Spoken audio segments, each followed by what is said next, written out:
Total active మొత్తాన్ని ఒకే film లో add చేసుకుంటూ ఎవరికి ఏ క్యారెక్టర్ ఇవ్వాలనేది డిసైడ్ చేసుకోవడం ఆయన సక్సెస్ అయ్యారు.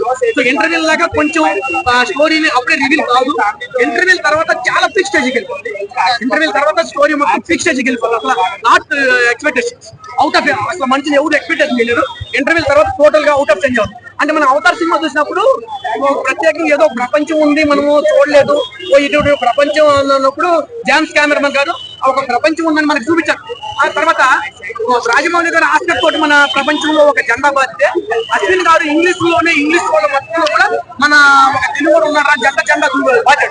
ఎందుకంటే దిస్ ఈజ్ మొత్తం మొట్టమొదటిసారిగా ప్యాన్ ఇండియా స్టార్ అవుతారు ప్రభాస్ గారు. ఇప్పుడు ప్రభాస్ గారు కూడా ఇంగ్లీష్ ఫిలిం లో జెండా బాధ్యత కూడా ఘనత ప్రభాస్ గారు చెప్పవచ్చు. సో హిందీలో అమితాబ్ బచ్చన్ గారు తక్కువ కాదు, తమిళ్లో కమలాసన్ గారు తక్కువ కాదు. ఇటువంటి పెద్ద స్టార్ని పెట్టుకొని సినిమా చేయడం అంటే ఇది నాకే జోక్. అంటే బాహుబలి స్టోరీ వేరు. బాహుబలి స్టోరీ అంటే బాహుబలి ఒక క్షుణ్ణంగా ఒకటే పాయింట్ లో వెళ్తుంది, ఇది ఒక పాయింట్ లో వెళ్ళదు.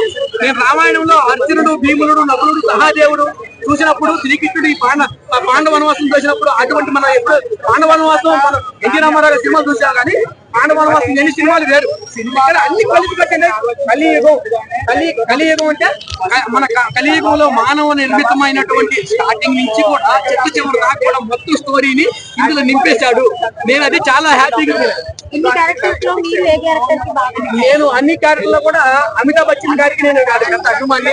అమితాబ్ అసలు ఈ టైంలో మన బ్రహ్మానందం గారికి Guinness book of the record Brahmanandam గారి మాట అసలు చాలా హ్యాపీ. బ్రహ్మానందం గారు అంటే మన ఆయనకి పడిసేస్తారు.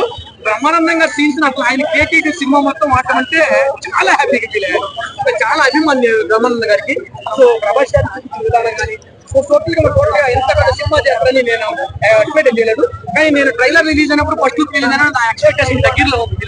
ఎందుకంటే ఇది కాలానికి దగ్గరగా ఉంటుందా, 3 కాలాలకు దగ్గరగా ఉంటుందని ఒక ఎక్స్పెక్ట్ చేస్తున్నాను.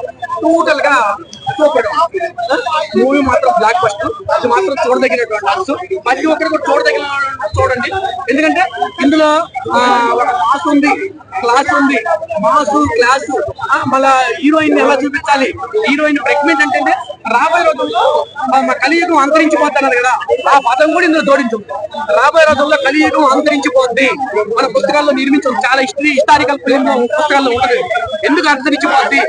గాలి మోటార్లో మనం చేసేటువంటి వాహనాల వల్ల కానీ, మనం తయారు చేసుకున్న వెహికల్స్ వల్ల కానీ, అంటే రాబోయే రోజుల్లో మన గాలిలో ఎగిరే కార్లు కూడా వస్తాయి కదా. అది థ్యాంక్ యూ.